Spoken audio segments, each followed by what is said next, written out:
Sobat Sehat Koja, saya Dr. Banjar di Koja Trainer Channel. Hari ini saya kedatangan tamu kita, yaitu Dr. Aryan Wardana, spesialis telinga, hidung, tenggorokan, kepala dan leher. Jadi beliau adalah dokter spesialis THT KL di RSUD Koja. Apa kabar, Dok? Alhamdulillah, Dok, sehat-sehat, Dok. Sehat. Ya, alhamdulillah. Gimana? Covid 2 tahun kita Covid. Dokter gimana? Ada pengalaman sensasi Covid bagaimana, Dok? Ya, alhamdulillah, Dok. Jadi sebagai dokter sudah pernah, sebagai penyintas juga sudah pernah. Jadi memang benar-benar Covid ini memberikan kita supaya lebih mawas diri ya, Dok, terhadap penyakit dan juga diri kita sendiri, Dok. Tapi yang jelas vaksin udah ya? Alhamdulillah vaksin sudah, Dok. Sudah booster? Booster sudah, Dok. Jadi secara alami kena secara alami udah dapat juga sudah pernah memberikan pelayanan kepada pasien-pasien dan masyarakat yang kena Covid juga sudah pernah. Kemudian diimunisasi juga sudah pernah, Dok. Oke, mudah-mudahan kita tidak mengalami gelombang-gelombang berikutnya ya. Dok ya. Amin, Dok. Oke, Dok, kita merimain lagi, sebenarnya Covid itu kan kita di pengawal tahun 2020 kemarin kita mulai dihebohkan dengan adanya penyakit yang kita kenal dengan COVID-19. Betul, Dok. Ya, karena kita bicara pada Sobat Sehat Koja, pada orang awam, ini kita awam semua atau lintas masyarakat kita semua secara umum, bisa jelaskan ya tentang COVID itu sesimpel dan sesederhana seperti apa sih COVID itu, Dok? Ya, terima kasih Dokter Banjar, ya sahabat Sehat Koja. Mungkin kita sudah tidak asing lagi dengan COVID ya, Dok ya. Mungkin COVID mungkin kita sudah ngalami dari tahun 2019, di mana COVID pertama kali itu mungkin dari China, Wuhan, di Indonesia waktu itu baru Maret 2020 ya, Dok ya, kalau nggak salah ya. Memang gejala COVID ini awalnya mirip sekali dengan flu, Dok. Dengan flu, batuk, pilek ya, untuk di bidang THT itu sangat mirip sekali. Jadi kadang-kadang pasien datang itu ke kita menyangkanya batuk pilek biasa. Nah, pada pertama-tama mungkin pada saat awal-awal kita belum mengenal yang nama tes swab antigen, tes swab belum pernah, PCR lagi belum ada ya, Dok ya. Dan juga pada saat itu ya kita akhirnya taunya dari batuk pilek, dan ada muncul waktu itu dari beberapa penelitian dibilang bahwa sebenarnya di bidang THT yang termasuk yang jadi indikasi adalah gangguan penciuman, Dok. Gangguan penciuman. Jadi gangguan penciuman itu salah satu mungkin tidak mempengaruhi secara infeksinya terlalu berat, Dok, tapi secara kualitas hidup itu gangguan penciuman itu berbahaya sekali. Jadi salah satu indikatornya pada saat saya praktek itu dengan gangguan penciuman. Maksudnya, Dokter, banyak sekali pasien-pasien dengan batuk pilek flu itu kemudian kok saya mengalami gangguan penciuman, saya nggak nyium apa-apa, atau ada daging gosong dibilang kopi, dan ada penciuman yang salah. Barangkali gitu, Dok ya. Betul, Dok, betul. Jadi ada beberapa pasien saya waktu saya praktek, ada pasien datang masih muda usianya, Dok ya, masih muda, tapi dia ada gangguan penciuman. Dia tidak pernah ada batuk pilek sebelumnya. Pernah. Tidak batuk, tidak pilek, tidak batuk. Tiba-tiba penciumannya berkurang. Itu yang dinamakan anosmia. Betul, Dok. Anosmia. Jadi anosmia itu benar-benar tidak mencium bau-bauan ataupun aroma secara total, Dok. Jadi tidak mencium sama sekali, anosmia. Jadi, salah satu gejala COVID yang muncul ketika di tahun 2020-an itu yang menonjol ini ya, anosmianya. Kemudian tiba-tiba anosmia. Iya, Dok. Kaget gitu. Kaget ya. Padahal pilek biasa tidak sampai, kadang-kadang pilek kurang enak, rasa mie instan itu nggak enak rasanya karena itu beda. Nah, kalau itu adalah kelainan yang berbarengan dengan anosmia, Dok, namanya gangguan pengecapan. Gangguan pengecapannya berkurang. Itu pada pilek biasa. Pada pilek biasa juga, pada COVID juga berbarengan. Oh, jadi ketika COVID ini ada tambahan lagi anosmia. Anosmia dan dysgeusia namanya dok. Iya, untuk pengecapan ya. Tapi ada satu lagi parosmia. Parosmia itu bagian. Nah, kalau parosmia itu saya jumpai pada pasien-pasien setelah mengalami COVID, dok. Oh, setelah mengalami Jadi baunya berbeda. Oke, stop dulu dok. Jangan siap, lanjut. Kita lanjutkan nanti perbincangan kita bukan tentang masalah COVID-nya, tetapi bagaimana salah satu gejala yang dominan muncul ketika awal-awal daripada COVID-19 ini masuk ke Indonesia adalah tiba-tiba kehilangan penciuman yang kita kenal namanya anosmia. Dok, gangguan penciuman pada COVID, menurut dokter, apakah kita harus panik? Karena dulu begitu tahu, nggak nyium apa-apa, langsung menjudge diri kita, adalah mendiagnosis diri kita, jangan-jangan gua COVID nih, gimana dok?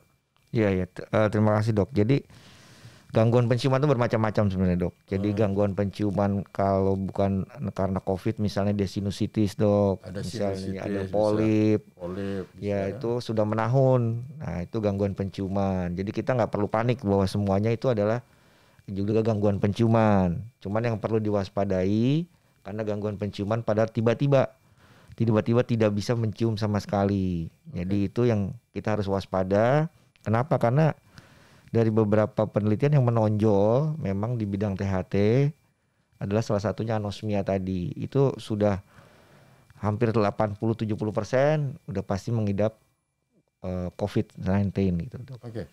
Tapi dengar-dengar ada varian baru yang kita kenalnya Omicron itu tidak muncul gejala tersebut ya dok? Iya betul dok. Ya jadi kalau Omicron itu kan kebetulan baru muncul tahun 2021 bulan November ya dok ya. Itu jadi dia 2 hari sangat pegal, capek, 3 hari terus dia ada batuk pilek, teman tidak ada gangguan penciuman, lebih ke arah nyeri tenggorokan dok. Nyeri tenggorokan. Iya. Ini bidangnya dokter banget nih, nyeri tenggorokan. Nyeri tenggorokan, suara serak gitu dok. Sebenarnya COVID itu areanya, domainnya itu sebenarnya di paru atau di THT dok? Sebenarnya itu kalau dalam keilmuannya, dalam secara umum kita lihat dok. Jadi karena COVID itu kan mempunyai reseptor dok. Jadi kalau kita THT kan reseptor COVID kan kita sudah tahu dok. Kayak angiotensin, converting enzyme, AC2. Itu kan menyebar di seluruh tubuh dok. Di seluruh tubuh. Seluruh tubuh. Yang paling banyak adalah di paru-paru, di hati. Ya. Sebagian memang ada di lapisan epitel olfaktorius, di nasal juga dok. Di saluran pernafasan dok. Jadi memang awalnya, jadi karena memang berikatan tergantung. Jadi ada beberapa penelitian kalau memang dia berat, itu tidak ada gangguan penciuman dok, kemungkinan itu lebih ke arah ke paru-paru dok. Jadi lebih ke arah menyerang langsung ke alveolusnya. Tapi artinya gini dok, manifestasi COVID itu bisa jadi kemana-mana gitu. Iya betul. Bukan kalau kita bilang wah COVID itu lah penyakit di paru, tidak, tapi reseptornya tadi barangkali itu di awal ditemukan di paru-paru, kemudian bisa juga kemana-mana karena reseptor itu ada di seluruh tubuh. Betul. Bisa jadi ada gangguan di THT yang hari ini kita bahas adalah tentang anosmia ini. Bisa juga nanti ke jantung, bisa jadi kan? Bisa ke paru mungkin. Paru dan lain sebagainya. Oke dok, mekanisme virus COVID itu sampai menimbulkan gejala anosmia itu seperti apa sih dok? Jadi COVID itu karena kita mungkin sebagai, kita kan THT itu hidung ya dok, penciuman, aromanya hidungnya masuk ke dalam, kalau secara medis namanya lapisan pembau atau kita sebut epitel olfaktorius. Lapisan dari saluran pernafasan yang bisa tugasnya adalah mencium bau itu namanya ada di sel-sel epitel ya. Sel epitel olfaktorius itu. Ya. Oke. Terus dia akan berikatan dengan tadi AC2 dengan COVID. Iya. Melalui satu enzim transmembranase di situ dok. Jadi nanti di situ dia akan, si COVID itu akan melepas si RNA-nya. RNA-nya dia akan merusak ke bagian reseptor dari neuron olfaktorius tersebut. Nah, terus sampai dia timbul tidak mencium itu seperti apa? Karena dia sudah ada kerusakan di neuronnya dok, di sarafnya. Sehingga stimulus sarafnya rusak itu ketika mencium sudah tidak ada. Tidak bisa mendeteksi. Tidak mendeteksi bau-bau apa lagi dok. Jadi tidak ada yang diteruskan ke otak kita untuk Jadi kalau kita secara bahasa omnya yang diserang adalah neuron penciuman itu itu dirusak oleh COVID dengan reaksi tadi Dr. Aryan sebutkan tadi. Rusak itu sehingga begitu ada ada rangsangan bau itu reseptor itu tidak bisa mendeteksi. Betul. Seperti apa. Sobat Sehat Koja, itu mekanisme secara ilmiahnya tentang bagaimana COVID bisa menyebabkan terjadinya gangguan penciuman yang kita kenal dengan anosmia. Dok, kalau kita mengalami itu harus kita kan dulu 2020 itu panik loh. Langsung sana kesini sana sini. Sebenarnya sikap kita seperti apa? Penata laksanaannya kalau kita, karena ada gini. Digurah saja. Kadang suka kan di air pancuran atau di air di shower itu kemudian dihirup biar bersihin telinga, kemudian atau dengan air sirih dan lain sebagainya, atau ada air yang dijual di farmasi misalnya, seperti apa, itu bener nggak itu bisa membantu untuk mempercepat kembalinya penciuman tersebut, Dok? Ya, terima kasih, Dok. Jadi menyambung yang tadi sebelumnya, Dok. Jadi karena kerusakan saraf itu sebenarnya dia akan pulih kembali regenerasi dalam 8 sampai 15 hari. 8-15 hari dia akan sembuh sendiri untuk anosmianya. Kebanyakan seperti itu menurut beberapa penelitian.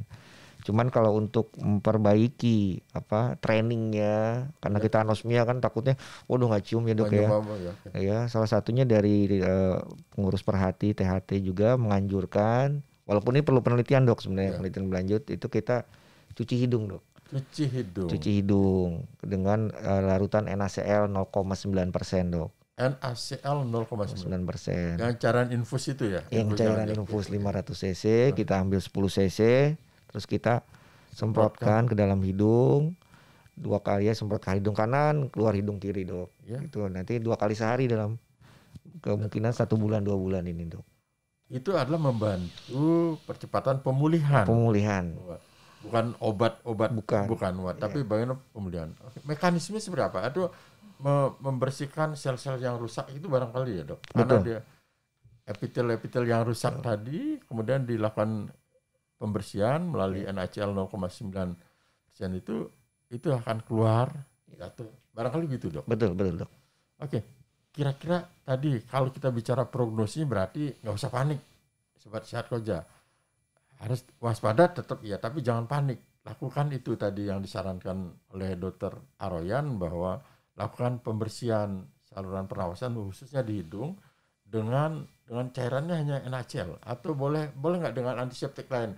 Ada pakai cairan antiseptik yang lain, atau misalnya daun sirih direndam dulu, atau air biasa, air kalau mandi di shower itu boleh nggak? Sebenarnya sih belum ada penelitian yang lebih lanjut ya, Dok. Cuman kita dengan penggunaan NaCl 0,9 itu dia membersihkan mukosiliernya. Jadi rambut-rambut atau yang menempel di hidung memang sudah cukup bagus. Karena selain NaCl 0,9 ada juga yang hipertonis, Dok. Ada 0,3. Jadi itu lebih pekat. Jadi kita harus yang isotonis. Jadi lebih hampir sama dengan cairan tubuh kita, Dok. Jadi itu lebih baik gitu direkomendasikannya. Kalau yang dari alam, daun sirih itu gimana, Dok? Karena banyak juga nih memakai rendam daun sirih, kemudian air rendamannya dipakai untuk mencuci hidung dan lain sebagainya. Selama itu sebenarnya belum ada penelitian ya, Dok, ya. Cuman kalau mau dicoba ataupun itu tidak menimbulkan gejala lebih iritasi lebih berat, bisa dicoba. Karena selain dari NaCl tadi, kita juga menggunakan ini, Dok, steroid topikal. Ya, untuk menggunakan untuk supaya hidungnya atau daging-daging konkanya hidung itu lebih bersih, lebih tidak inflamasi, tidak peradangan, Dok. Itu bisa sembarangan untuk umum atau harus dilakukan oleh yang bertanggung jawab, yaitu dokter? Itu bisa kita resepkan, Dok. Nanti bisa sendiri melalui resep. Ya. Jangan sembarang beli obat-obat, karena itu udah medikamentosa, jadi sudah mengandung unsur obat, jadi itu harus melalui resep dokter. Dok, kalau tadi prognosis ya 10-15 hari akan dia secara empirik ya, secara yang data-data yang ada itu akan sembuh sendiri. Jangan panik ya, lakukan tahapan-tahapan itu. Kemudian setelah COVID dok, jadi kan 10-15 hari pasti selesai. Kira-kira ngebekas nggak ini dok? Gangguan penciuman ini, jadi kan udah dirawat COVID kita, kemudian gejala anosmia itu kita alami. Kira-kira nanti dampaknya pasca COVID itu tentang penciuman ini masih ada bekas-bekasnya atau sudah hilang semua balik lagi seperti semula? Kebetulan saya juga dapat pasien seperti itu dok. Jadi setelah COVID malah muncul gejala parosmianya. Oh itu yang tadi sebutnya parosmia. Parosmianya tadi dok. Jadi tapi itu, nah sebenarnya parosmia itu karena kerusakannya sinyalnya di reseptornya di saraf itu terlukanya berat. Jadi mungkin memang butuh waktu dok. Butuh waktu lebih dari 1 bulan dengan pemberian perawatan seperti tadi NaCl itu bisa kita lakukan. Cuman memang kedepannya itu masih harus diteliti lebih lanjut. Kita belum sampai ke sana. Sobat Sehat Koja, kalau kita dengar penjelasannya Dr. Aroyan tadi bahwa satu gejala yang paling populer kemarin adalah selain sesek, selain demam dan lain sebagainya adalah gangguan penciuman yang kita kenal dengan anosmia. Jangan panik saudara-saudara. Jadi Sobat Sehat Koja jangan panik. Lakukan tadi pembersihan hidung atau hygiene perorangan kita harus tingkatkan.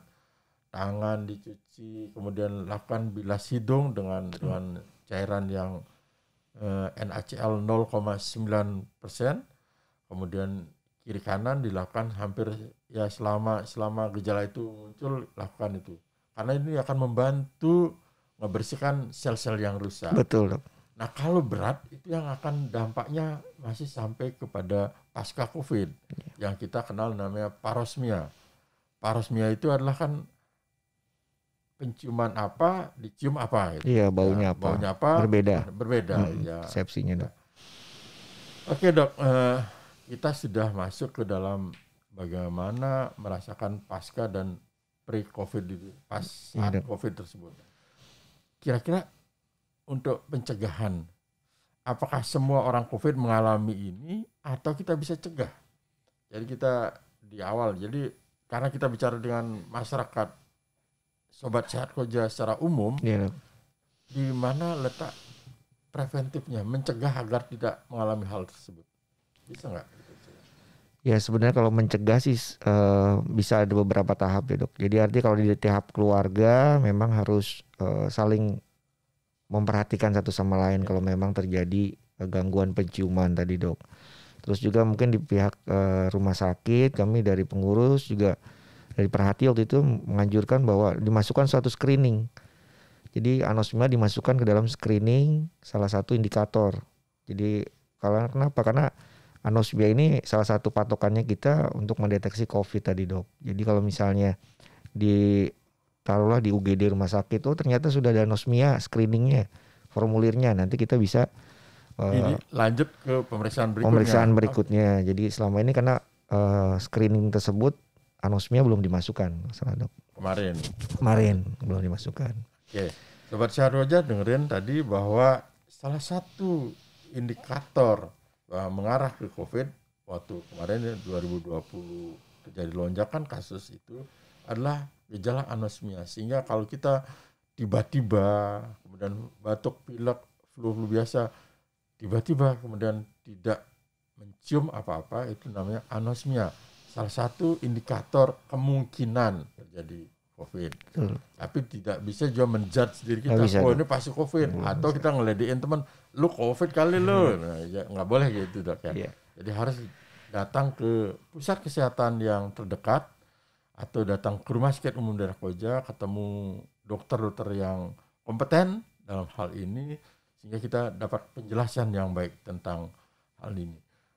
Dok, tentang anosmia ini banyak sekali. Juga ada kita dengar namanya sinusitis.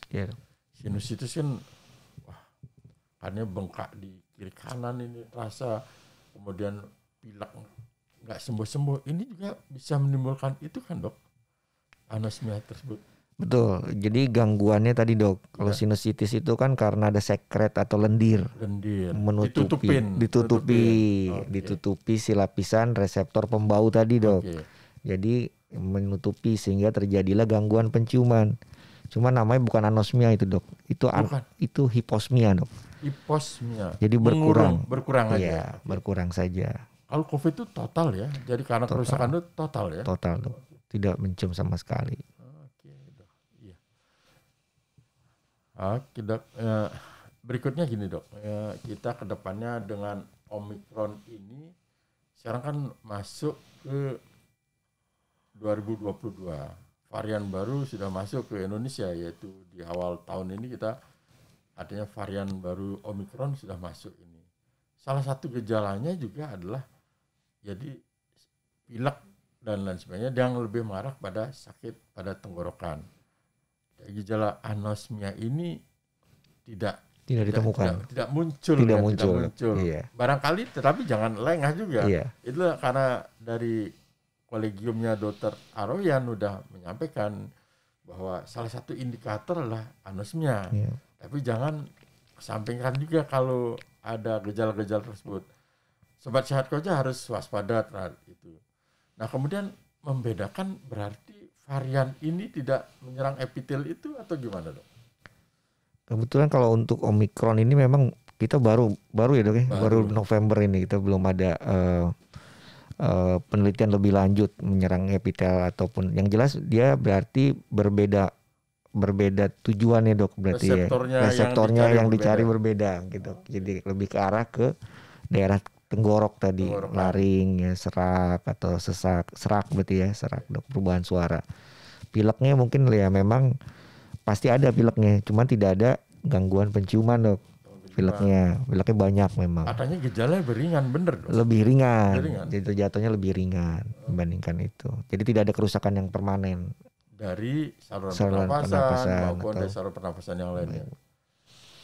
Sobat Koja, kita tidak habis-habisnya membicarakan tentang COVID-19. Satu hal yang harus saya ingatkan pada Sobat Sehat Koja yaitu bagaimana kita disiplin tentang protokol kesehatan, dok ya. Bisa jelaskan ya pada Sobat Sehat Koja protokol kesehatan yang seperti apa yang dari seorang dokter Aroyan menyampaikan kepada Sobat Sehat Koja agar lebih percaya lagi bahwa dengan melakukan, kita hidup dalam new normal, era new normal, kita bisa melakukan aktivitas apa asal protokol kesehatan dilakukan dengan baik. Kemudian personal hygiene dari masyarakat kita juga harus ditingkatkan. Yang menjaga lingkungan, menjaga tempat kerja kita dan lain sebagainya. Barangkali ini juga pencegahan. Gimana dok? Ada saran kepada Sobat Sehat Koja yang hari ini akan menonton kita barangkali? Ya Sobat Sehat Koja, mudah-mudahan terus sehat ya. Jadi memang kita tetap harus mengutamakan adalah menjaga hygiene dok. Hygiene, cuci tangan teratur. Jadi dimanapun kita berada, masuk ruangan, keluar ruangan, masuk transportasi, kita harus menggunakan hand hygiene yang baik. Terus juga menggunakan masker, menghindari kontak dengan kerumunan ya, menghindari kontak kerumunan, jangan makan di ruangan yang terbuka, yang dekat-dekat dengan banyak orang dok, karena dengan membuka masker banyak kejadian waktu periode Kappa kemarin dok, Delta itu buka masker sedikit langsung kena dok. Dilewatin orang kena COVID aja kita langsung bisa kena itu dari Dapa itu dok kemarin Delta. Katanya sekarang Omicron lebih spreadingnya lebih kuat, lebih dahsyat gitu ya. Mungkin dok, tapi sekarang karena masalahnya kita sudah vaksin sudah lebih banyak masyarakat kita dok dibandingkan kemarin dok, di atas 80%. Mungkin jadi kekebalan ilmiahnya sudah terbentuk kita dok. Kekebalan itu berpengaruh sekali ya. Baru sekali pengaruh dok. Kembali vaksin. Sobat Sehat Koja, ini satu hal yang saya dapat dari Dr. Aryan adalah jangan dengerin yang tidak pasti, yang tidak bertanggung jawab bahwa vaksin menyebabkan ini bla bla bla bla dan lain sebagainya. Kita harus patuh pada pemerintah Republik Indonesia yang sudah menerapkan vaksin pertama, vaksin kedua, dan saat ini dibuka vaksin booster ketiga ya. Iya dok. Jadi jangan dengarkan isu-isu, dengarkan berita-berita yang tidak bertanggung jawab. Mari kita saran pemerintah, sudah pastinya pemerintah tidak akan mencelakakan kita. Itu semua dasarnya dari secara ilmiah, dari penelitian dan yang bertanggung jawab. Dok, satu lagi dok, sekarang tadi udah di prokes yang apakah masker harus double atau harus double atau seperti harus N95 atau yang seperti apa sih, terutama protokol kesehatan tentang masker ini dok? Ya dok, itu juga sempat muncul dari awal ya dok ya, awal pandemi sampai sekarang tuh masih muncul. Jadi bagi yang di rumah sakit memang petugas kesehatan kita harus pakai N95, harus pakai masker double, tapi memang sebenarnya kan sudah tidak berpengaruh secara ini dok ya. Jadi memang kan masker yang standar untuk masyarakat ya, kita masyarakat mungkin juga menggunakan masker yang cukup menutup. Jadi karena sekarang masker itu berkembang dok, ada modelnya, ada yang jelas menutup seperti yang mungkin ya seperti dokter pakai, tapi untuk masyarakat mungkin tidak lebih masker yang lebih biasa saja dok, yang lebih tidak harus yang seperti pakai KN95 atau seperti kita yang di medis dok. Iya. Cukup itu ya. Sobat Sehat Koja, bahwa protokol kesehatan itulah hal yang mutlak diharuskan dalam era new normal. Kita boleh melakukan apa saja kegiatan-kegiatan, tapi protokol kesehatan harus dijaga. Kenapa begitu? Kita jagain bahwa dinamika hidup kita itu tidak terhenti dengan COVID-19 ini, tapi tetap jalan.